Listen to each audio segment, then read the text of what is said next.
The last time we were together, we're looking at this demand curve, the aggregate demand curve, and what that means, we're just looking at how people spend money, how businesses spend money, and all of that affects demand. So where we just kind of an overview. All right, we have an aggregate demand curve. Aggregate just means the total, like all the demand curves for all the people and all the businesses and the government. All of them added up, and they go into this thing here called the aggregate demand curve. So it's just basically the sum of everybody's demand curves. And of course, it's theoretical because it's not like somebody sitting there looking at the data and doing a demand curve for everybody in the United States. But you can get really good information by looking at general overall statistics. Okay, so that's what we've been focusing on. Haven't done much with supply, but we know a supply curve is in there and it looks kind of like that. Okay, so there's your average supply curve, and I will touch upon that, but not yet. Prices, when we're looking at the p-axis, we're really looking at inflation, and that can be measured by CPI or the GDP deflator or the PCE. So we went over all that before, and down here we're measuring GDP, and that's real GDP growth.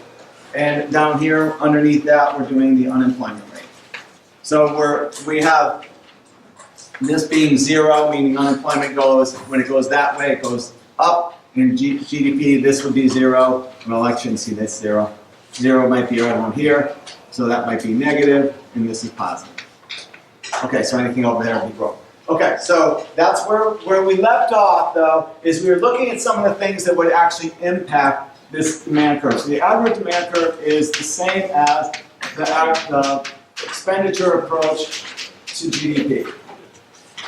And once you get this down, this is pretty much it for the semester, right? What we do once we've gotten this foundation is we just look at different theories. So after, even we start that today, so we're really looking at like the theories where people think that the government should get involved in trying to change this aggregate demand curve, or other sides of the aisle would say that the government shouldn't be involved. The thing is just too big to control. We have a $19 trillion economy. You can't control it, so just stay out of it, right? Everything you do, you're going to screw it up. It's kind of the one school of thought. The other school of thought is, government needs to do more than needs to get involved. So that's what we're going to look at next. But let's look at what everybody kind of agrees on here, and then we'll go into what they disagree on. All right, we started with this C, so we're saying, all right, if the government wants to change consumption,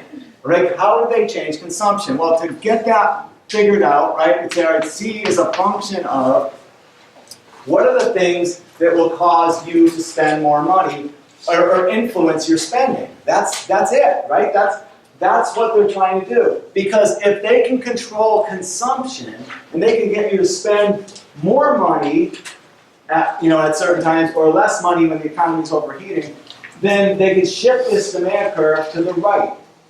And so shifting the demand curve would be really cool because you can increase GDP, you can increase employment, more people get hired, and unemployment rates go down, the chances of you getting reelected as a politician goes way, way, way up. So that's cool, all right? And then the only bad part about it is inflation.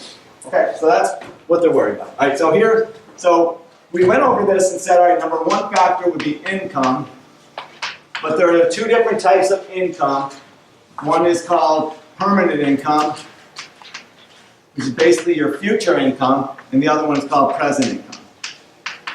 So both of these are positively correlated with consumption. In other words, if you get a job making $50,000, and you haven't started yet, that's going to be part of your future income or your permanent income.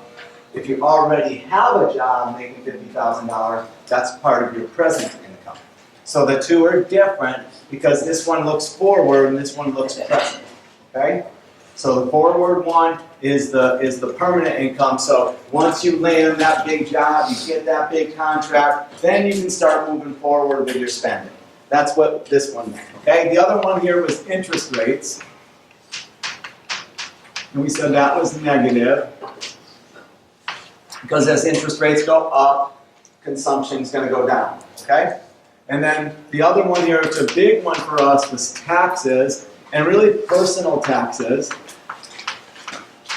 You guys are probably doing your taxes now if you made any money last year. And if not, then you should, you gotta start doing your taxes. And anyway, as taxes go up, what this is related to is something called disposable income. So we have income minus taxes are equal to disposable income.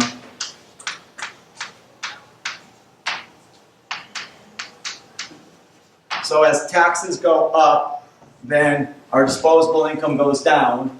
And so, okay, so taxes go up. Disposable income is that's just known as YD, okay? That goes down, all right? And then the thought would be consumption also goes down, all right? So that's the theory there. And then the next one would be after personal income, after interest rates, after taxes, we looked at like wealth and confidence.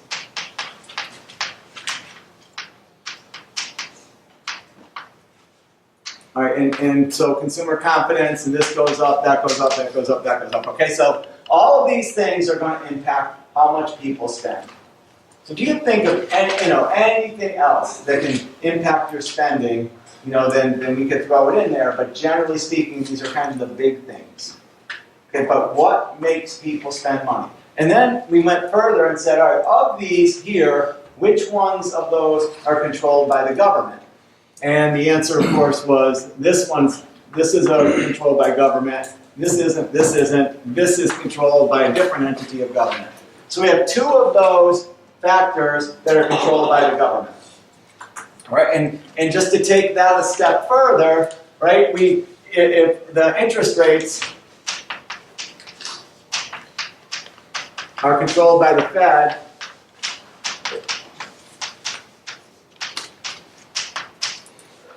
the Federal Reserve Bank, and so if the government feels like things are getting overheated in the economy, they would raise rates. So if rates go up, which they can do by decreasing the money supply. Okay, so let's go back though. So if the money supply goes down, then interest rates will go up. Okay, and then consumption will go down. So there's your theory there, and I'll go over like how that's all thought of before. Yeah. Last time you said consumer confidence has a little bit of government influence. It can, yeah, it can. It's hard though, but there was a time when I think it was the first Bush, George Bush. The Federal Reserve, he was trying to be reelected. He was going against Clinton, right? And Clinton was really gaining momentum, and George Bush just was. If you ever want to look at, if any of you guys are like look at history of political stuff, but George Bush had, in his mind, had no reason why he shouldn't have won presidency. So he really didn't even act like he campaigned. He actually didn't campaign, didn't really, just expected to win. And he didn't think Bill Clinton was going to win because nobody knew who Bill Clinton was, and he was a governor of Arkansas, et cetera, et cetera. So what happened though is that the Federal Reserve Bank at that time raised rates. And they probably shouldn't have because our economy was starting to slow down. So they raised rates, and he couldn't get them to not raise rates. He did like what Trump did. They all do that, right? Lower rates because it's better for us right now. We need lower rates. And they didn't. So he put out this message. He went on this campaign, and all he did is try to tell people to spend money. It was like, everything's going great. You need to spend money. He was really, really, really working on this part of it because he couldn't control taxes because he didn't control the House, and he couldn't control interest rates because the Fed wouldn't come inside or wouldn't agree with him. So he really spent a lot of time just going out there and saying just everything's positive, everything's positive, everything. And so you get that, and that's probably the best example I can think of when it was trying to be controlled by government. And I think it's always an incumbent president is always going to say we're doing great, and that's what they're trying to work on. Okay, we're always doing great. It doesn't matter, if we were awful, we're doing better. So it's always we're doing great. So yeah, there is some influence by but they can't control it. They can't say go and spend. They can't make us do that. So it kind of makes it a little bit more, subjective, right? Where this number comes from is really whether or not people have jobs. And then not only do you have a job, you have to have a job that pays pretty good. So that's where the confidence, and that's why consumer confidence right now is really, really high, because people are working and the jobs and wages are going up. So that's why this is not a number anybody's going to worry about for the next election. There's other things to worry about first, but this one's going to be under control. Okay? So, but that's, all right, so that's all there is on consumption. And we'll go over these theories and I'll go back to those. The next one is investment. And investment is just business spending.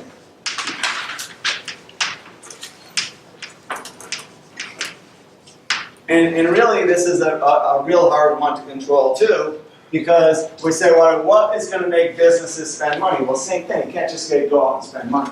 Right? There has to be these incentives for businesses to spend money. So you say, all right, what are the factors that influence business spending? And the number one would be interest rates. This is the number one factor. Okay, so that's what people would say is the one in terms of what the government can do. That would be the number one factor. If interest rates matter, businesses, the same thing. If interest rates are high, then businesses are less apt to be buying for, new equipment, anything they have to borrow money for, investing in a new plant. Any of their expansions are probably going to be less likely to happen, a little less likely to happen if interest rates go up. Okay, the other one here, though, is profits. And that makes a big difference too.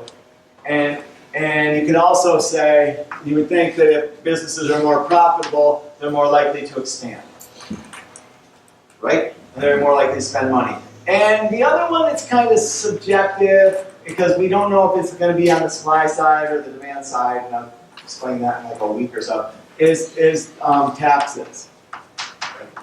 Okay, so we'll just leave those for now and we'll say, all right, those three are important. So let's look at like what happened with Amazon, right? Did anybody follow what happened with Amazon? Yeah. Right, they were supposed to go to New York, right? And they figured, did all these analysis, and they figured that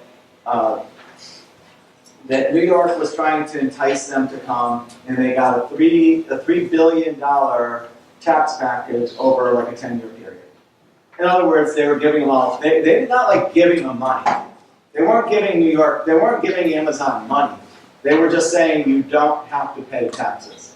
There's a big difference between giving them a handout and saying you don't owe this, right? So, because in other words, the money's not there. But Amazon said, in Amazon's calculations and the calculations of the New York people said that Amazon was going to bring in $15 billion to New York over that same period of time. So you look at that and go, okay, what's the incentive here, right? Is it worth it to spend $3 billion in order to get $15 billion? And of course, some people love the idea, and other people said, Amazon, they already make enough money, we don't have to give them breaks. And so, that type of thing happens where if you can lower taxes, you can get the businesses to invest. And we're looking at that here for what's going on with York County and the Panthers. Anybody following that story?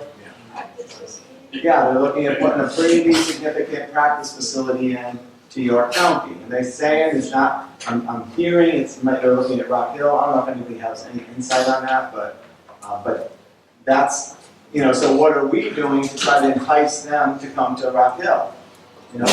Talk about talk about our fast food restaurants on Cherry Road, or how Hungry Cookout is. I mean, what are we doing to get them to come here?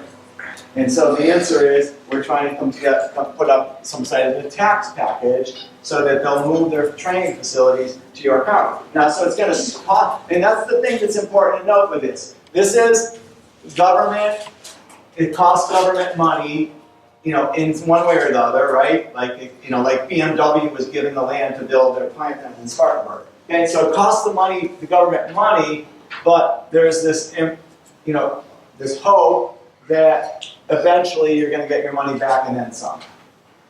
So the government tries to entice these businesses, and it's political, and it's, you know, people can argue either side and just say, look, you know, these are the richest businesses in the country. Do they really need our money, right?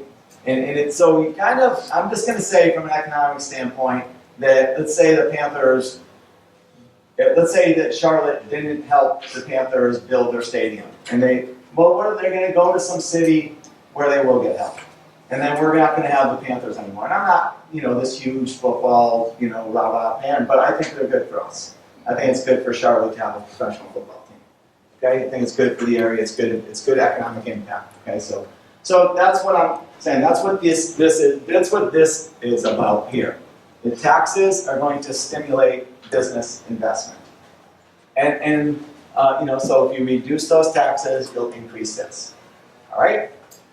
So if you can lower that, again, kind of going back through this aggregate demand part, if you can increase investment, if you can find a way to get investment increased, then the aggregate demand curve will shift to the right. And that will cause GDP to go up, unemployment to go down, and inflation to go up. All right, everybody good on that one? Yeah? And how this happens, this whole interest rate part, I'll dig into that a little deeper in a minute. Okay, so look at what has to happen so far, okay? In order for taxes to be used, if they lower taxes, it's going to increase disposable income, and then when disposable income goes up, consumption will go up. All right, so all right, so it's kind of, you know, has to go through a channel. With interest rates, the money supply has to go, let's say in this case, I'll go stick with this. Money supply goes up, interest rates go down, and then the hope is that investment goes up. So this is a little less direct, right? Here, if they just said tomorrow, you know, you guys don't have to pay any taxes, then everybody here, when they got a paycheck, would get all their money, and what would we do with all that extra money? A lot of it we would spend, right? So that's really direct. So this becomes a very direct process, okay? So the channel is you go from taxes to income to spending. Here you have to go through money supply, they have to lower the interest rates, and go from here to here, we need banks and businesses, right? Banks have to be the ones willing to lend, and businesses have to be the ones willing to borrow. So it's a little less direct. There's another step there that's really important to know, okay? So the government can say, let's lower interest rates, but that doesn't mean that tomorrow, all of a sudden, the aggregate demand curve shifts to the right. It doesn't happen like that. It has to go through these channels, okay? Now, the next one. So this is just theory going along with that. So now let's look at the government. And the government spending is like, this is, if the government spends money, remember, we're not looking at this G, okay? We look at consumption, we look at investment, now we look at government spending. So what are the factors that impact government spending? What things would help the government spend? And you could say that they're going to spend more when taxes go up, right? So we can put taxes in here, and that's positive. Price of foreign goods. Okay, so we could look at maybe so what's the government spending money on? So Specifically? Yeah, what do they spend money on? National security. Okay, so national security, so whatever it costs to, you know, if that could be done cheaper somewhere else, right? So you also have things in, I think you put in like how the budget is, right? Like, you know, if there's more people, you know, right now they're always fighting over money, I don't know how to say it, but if the budget goes up, then the spending goes up, right? National security goes up, there's a war, something like that, that would make a difference. Interest rates are kind of indifferent, so interest rates really don't matter. They kind of like borrow during good times and borrow during bad times. They're always borrowing, so I don't know if you could put interest rates in here. I would say probably not. What about debt ceiling? What about what? The debt ceiling, you know, maybe that would make a difference. I don't know, you kind of hope so. The point I think you could say here is you don't really know what the government says. It's really going to depend on what they want to do. So it's not, you know, you can say if the economy is doing badly, then they should be spending more. If the economy is doing, but then when the economy is doing badly, taxes go down, tax revenue goes down. So it's just hard to say. All right, here's the deal though, okay? The government wants to spend money, it's direct. It goes directly into this. So if they spend, aggregate demand goes up. If they spend, the aggregate demand goes up. The question is, what should the government spend their money on?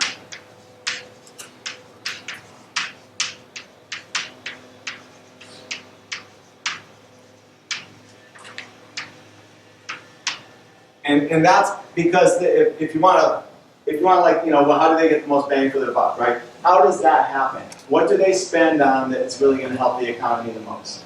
And there's been a lot of research, and transfer payments aren't really a big thing.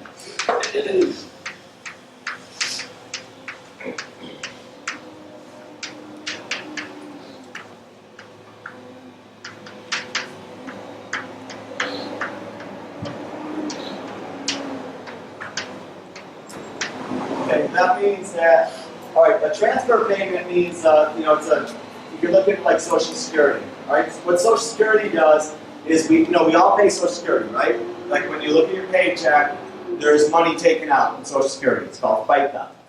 And let's just say that you look at your taxes, and over the last year, you had $500 taken out in FICA, right? What happens to that money? It's taken from you, right? Where does it go? Social Security. To somebody who's retired. So the money is transferred from somebody who's working now to somebody who's not working anymore.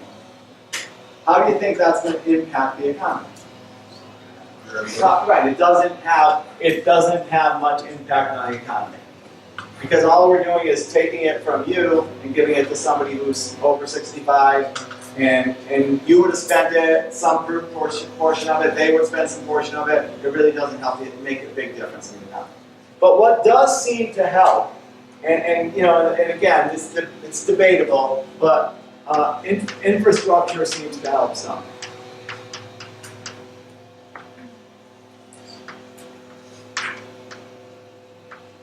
Infrastructure, is that right?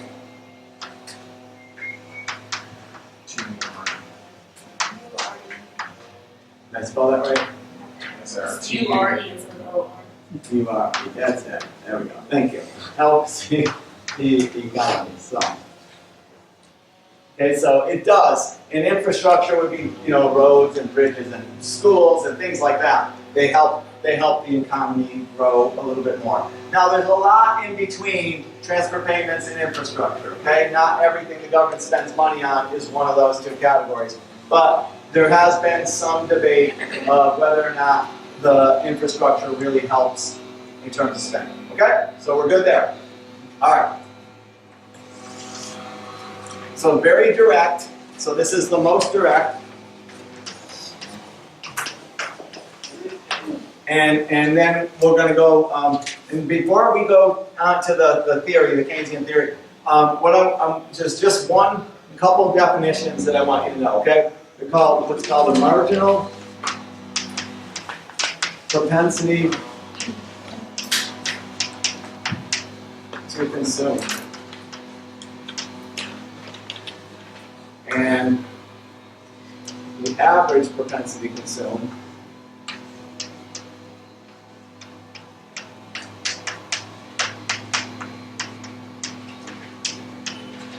And marginal propensity to save.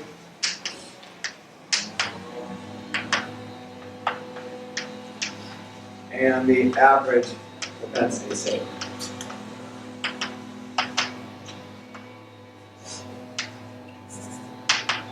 Okay, so there's four definitions here. And let's just say that your income in 2018, your income, we'll say 17. Okay, so your income, your disposable income, right? So you have income, taxes, and then that minus that is disposable income. So we'll just say your income for that year was $35,000. Your taxes were $5,000. So your disposable income was $30,000. Okay? So far, so good? Is everybody with me so far in this example? Okay. And now the next year, I'll kind of leave this constant. I'll say, okay, so income is $36,000. All right? And then we'll leave taxes the same. And now your income goes up by $1,000. So in my example, disposable income went from, in 2017, it went from 30,000, and the next year it went to 31,000.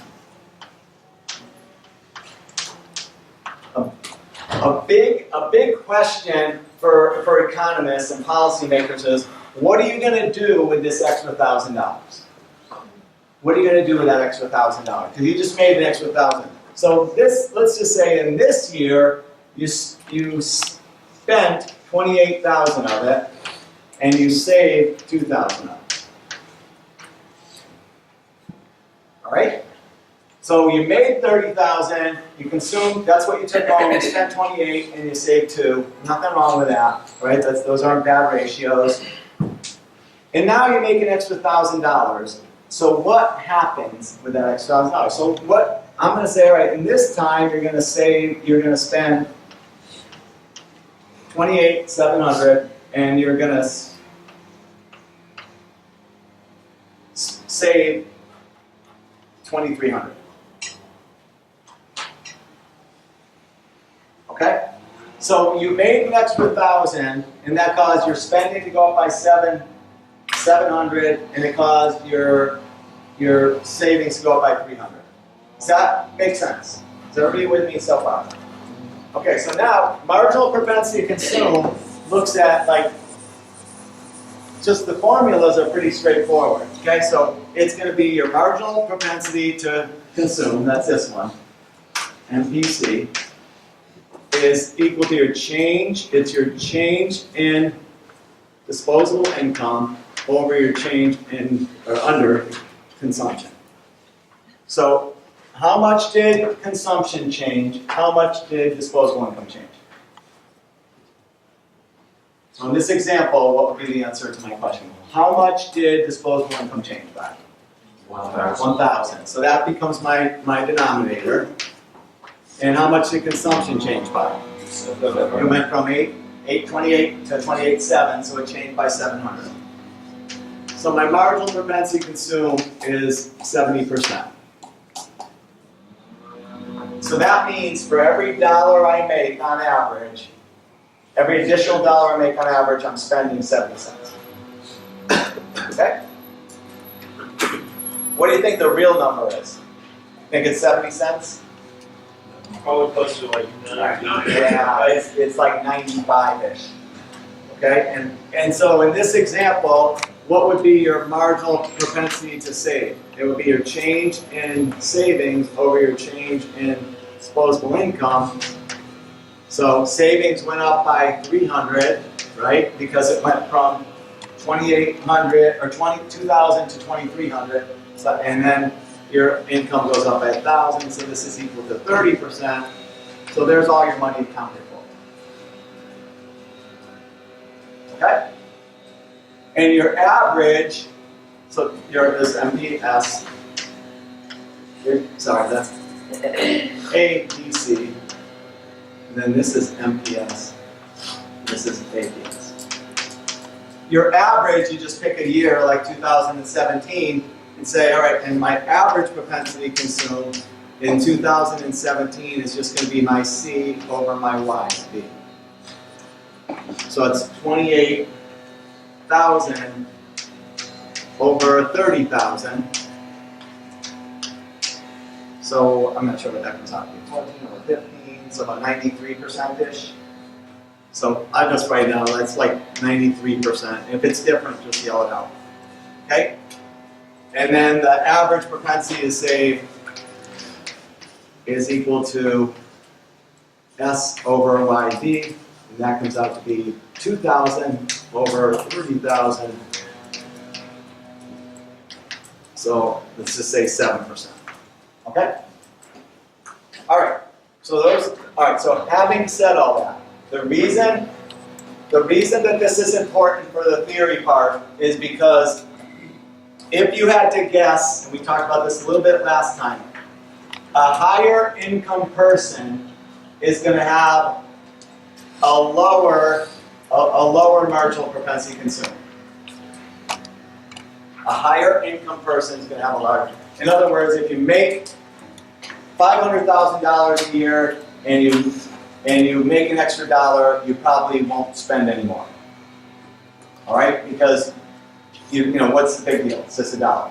But if you make $100 a year and you make a dollar more, you will spend it. So the lower income people are going to have higher marginal propensities to consume. The higher income people will have lower marginal propensities. We didn't go over X and M. All right, we can do that. I'll just do that really, really quick. And this is trade. I have a question. Yeah. So, will the marginal propensity to save work the exact opposite for income? The marginal. It's the yeah. We'll have to equal 1. Okay, so if the higher the income, the more more likely you are to save. Increase your Oh yeah. Right. So if the marginal propensity to consume is going down, the marginal propensity to save is going up. Yes. Yes, that's a good question. If the marginal propensity to consume is going down, in other words, if you're consuming less, then you're saving more. Because all you can do with your money is your after-tax money is either spend it or save it. The trade balance, this is pretty much all political. So what functions, what impacts, I would say, trade agreements.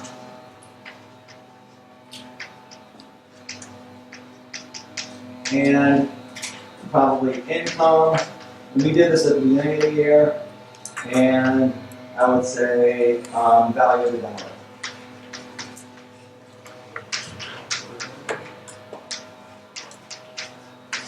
Okay, so that's what influences these, and it's hard to say. This will make it worse. If you make more money, you're going to import more. Trade agreements, good ones, free trade agreements, will make it better. And value of the currency, if the value of the dollar goes up, then that's going to make things worse too. So it goes like that. Okay. Wait, exports minus imports. Yeah, actually, this is if the value of the dollar goes up, then that would make that worse. So you can put all those in. All right, but I'm not going to spend a lot of time on this because it's not really part of our theory. So, but I just want you to have that so I did a complete job on our command. Okay, the government does control these trade agreements. We know that. We're in the middle of them now. The government doesn't control income. The Federal Reserve Bank gets involved with this. So this is the Fed. So the Fed, you can see, comes in here, and they come in here through interest rates. Okay? So all of that gives you pretty much everything you could ever want to know and more about an aggregate demand curve and every factor that could ever impact it. So now we're going to go and we're going to look at some theory. Okay? And the theory that we're going to look at is called Keynesian theory.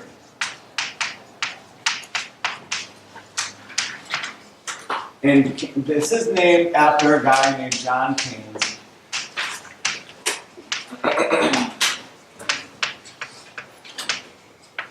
And he was a British economist. So there's the theory that's purported by him is really, really popular. Okay, it's like it's basically you have Keynesian theory and you have the rest. And so we're going to learn Keynesians, and we'll learn it from sort of what. I'm not going to give you like the original Keynesian thoughts. I'll kind of move you forward and do what's called like the new Keynes or neo-Keynesians. okay, so that we're a little bit more of what's up to date. All right, because the old school Keynes was a little bit different. All right, yes. Wasn't it a John? Maynard, his middle name was John Maynard Keynes.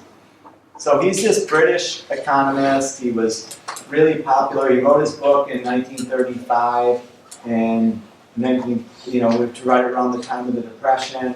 So and he was just like, his theories just traveled around the world.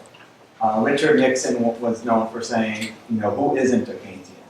Okay, everybody's a Keynesian back then. Now it's not so much true, but there was a time period where this theory was like the only theory. Everybody followed this. And it's all of what the New Deal, if you're a historian at all, if the New Deal is all based on Keynesian theory. All right? Keynesian wasn't socialist. He wasn't. He wanted the government to be in when they were needed and out when they weren't needed. He didn't want the government to always be there, but he's a lot of times associated with, big government. But it wasn't really his thing. His thing was more of, government has to stand up and take responsibility when nobody else will. If you don't have a job, the government should help hire you. It was kind of like that. It wasn't like, the government, it wasn't socialism, okay? Because there was already a theory out there at the time that dealt a lot with socialism, and Keynes was very different from that. Okay, so in the theory that was prevailing in the United States and everybody else in the world at the time, Keynes came out with what's called classical theory. So he's the kind of so we're going to go over Keynesian and then we'll go over classical. And classical is like, we'll do a sort of a rebuttal to Keynesians. Okay, so Keynes basically thought that he thought that the government can help fine-tune the economy.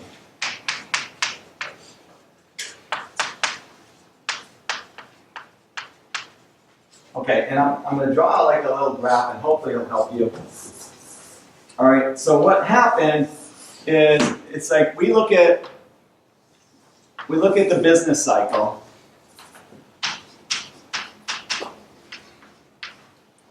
And the business cycle is just real GDP over time, right? So let's say this is a growth rate of 0%.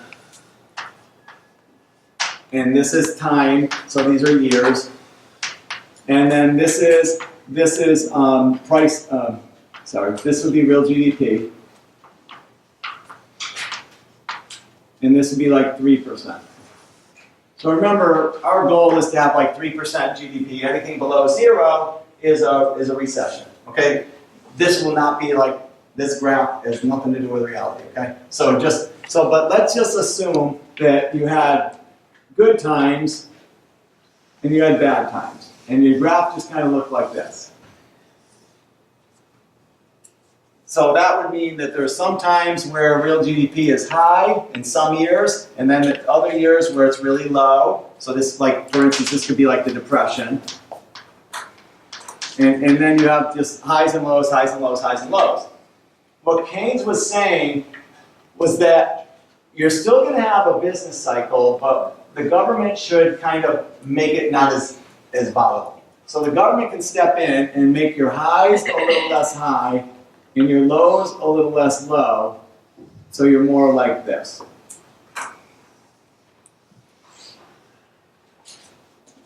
So smoothing things out. So if it was too high, the government would come in and slow it down. If it's too low, the government could step in and speed it up. And that's what he was trying to do. That's what his theory said the government can do. So how did he do it? Well, he did everything based on the aggregate demand curve. Keynesian theory is all aggregate demand. He never mentioned aggregate supply at all. So it was all about shifting the aggregate demand curve to the right or shifting the aggregate demand curve to the left. That's all he did. That's all his theory said. So, for instance, if he wants to, and he used just a couple things. All right, I'm going to get rid of this. Couple different ways to do this. So, you had monetary policy, right, which is just using money or interest rates to impact the economy.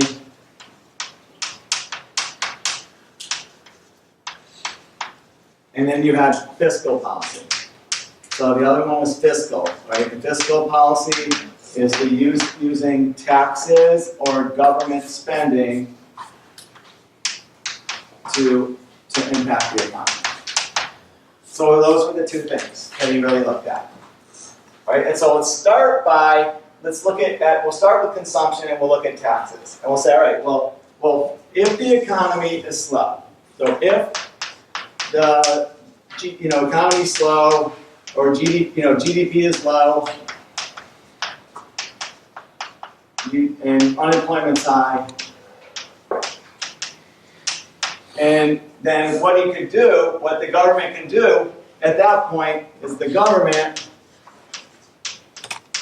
could lower taxes.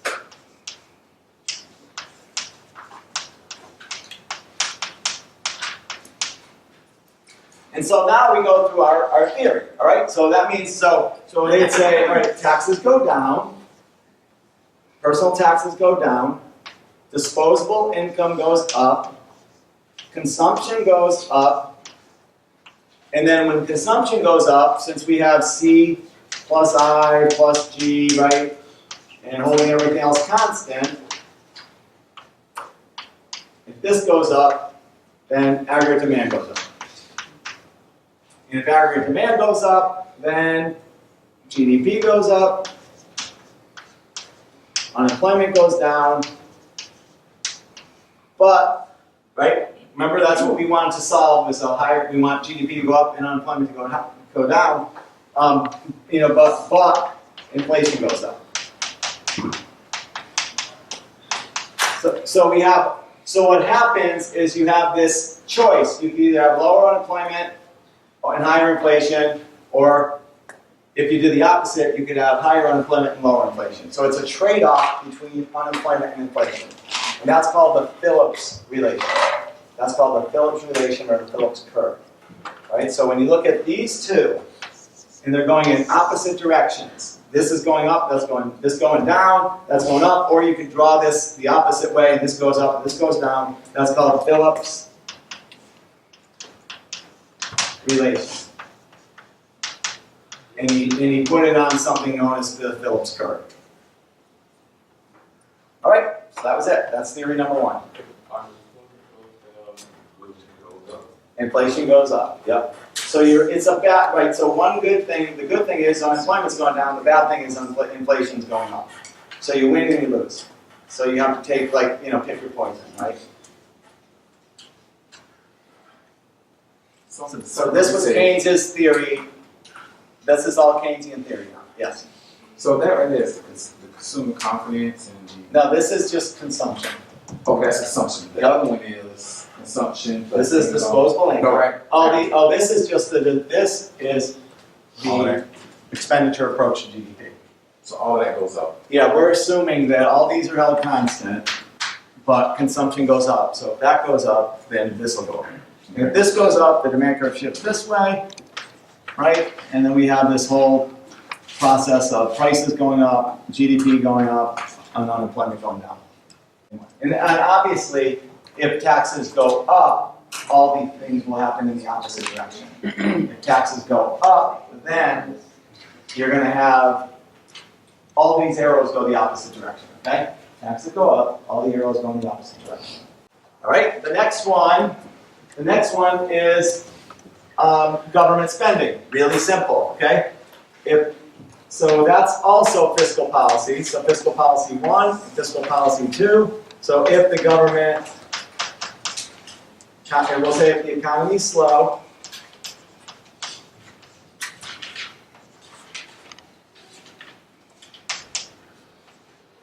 the economy is slow. GDP is low, unemployment's high, right? Then the government could increase government spending.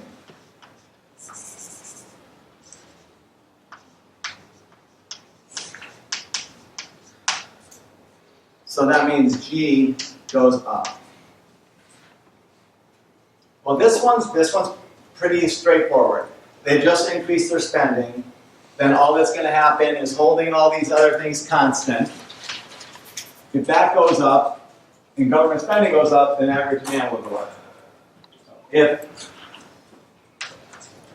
government spending goes up, aggregate demand goes up, and then we start our whole process again.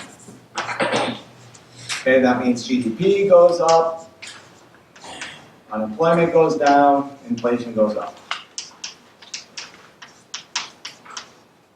Okay? And that's fiscal policy too. So it's two tools of fiscal policy are taxes and government spending. If you increase government spending, that could directly increase the aggregate demand curve, and all these wonderful things happen there, right? The GDP goes up, unemployment goes down, and inflation goes down. That's a different theory, right? But it's still fiscal policy, but it's still and it's Keynesian theory. And this is what he did during like the New Deal in the 1930s, right? That influenced FDR, and that's why the government started spending so much money to try to get us out of the Depression, which lasted another 9 years. Okay, so this is the second part of his theory. So it's fiscal policy, two components, taxes and government spending. The last one for him is going to be monetary policy. And then I'll be done, okay? And remember, monetary policy is the use of interest rates. So we got to go and do all of our interest rate stuff. So I'm going to kind of go backwards and say, what would, just so that we can review a little bit, how can the government get more money into the economy? So the Fed has three tools. They have reserve ratios, discount rate, and open market operations. The one they use the most is called open market operations. And that's the buying and selling of treasury securities. So in this case, if the economy was slow, would they buy treasury securities or would they sell treasury securities? They buy treasury securities. So we're going to start with that. The economy is slow. Start with that again.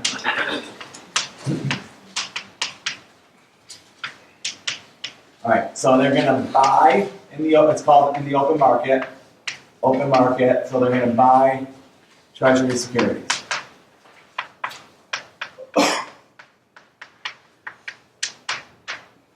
Then, what happens next, once they buy, excess reserves of banks will go up. Remember that, right? So they're buying, and when they buy, when they buy, they're putting money into the bank, and the bank is giving them the treasury securities back. So they're buying, they're taking treasury securities from the banks and replacing those treasury securities with cash, and that cash is called reserves. So now the reserves go up, and when the reserves go up, interest rates are going to go down. And this process here, if I look at those two, I can summarize it and say the money supply is going up. So the money supply going up would be if there's buying of treasury securities and then excess reserves go up. So the money supply goes up, interest rates go down.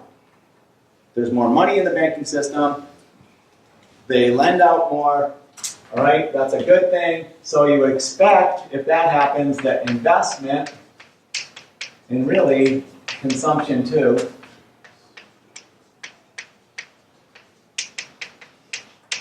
go up. Right? Because we said that when this goes down, this goes up. And we said with here, when this goes down, that goes up. So this reduction in interest rates is going to cause an increase in consumption and an increase in investment. Okay? So far so good? I hope. I know it's a lot. Okay, so if C plus I plus G plus X minus M if this goes up, and this goes up, and this is constant, this is constant, this is constant, then aggregate demand, bless you, goes up. And if aggregate demand goes up, then GDP goes up, unemployment goes down, and inflation goes up. And we're right back where we started. So the key to me with theory is consistency. If you can kind of just think of like, it's like a domino, right? Once you start one, you hit one, and you say, okay, once this starts, they all start going in order, then that helps you to understand. All right, because look at all the things that have to happen for it to work, right? The banks have to start lending more money out, the customers have to come into the bank store. If interest rates drop, it doesn't necessarily mean we're all going to go out and borrow money. We want other things to happen before we're inspired to borrow money. So the most direct way would be government spending. That gets money out there quicker, right? The least direct way would be the money supply. That's the slowest. But the easiest to do and the quickest to do is money supply. They can do that tomorrow. You can't do government spending, you have to go through Congress. So that's kind of why they have to work together. If there's a crisis, which they did in 2009, they kind of got together. There was a really big crisis, and they put together government spending with emergency government spending with increases in the money supply, and that really helped get through the banking crisis that really could have ruined our economy. So the government stepped in and did a really good job of making sure that didn't happen. Okay. So those are all Keynesian theories. Okay, because when I start in the next class, when I talk about classical, I'm going to say the opposite of all this.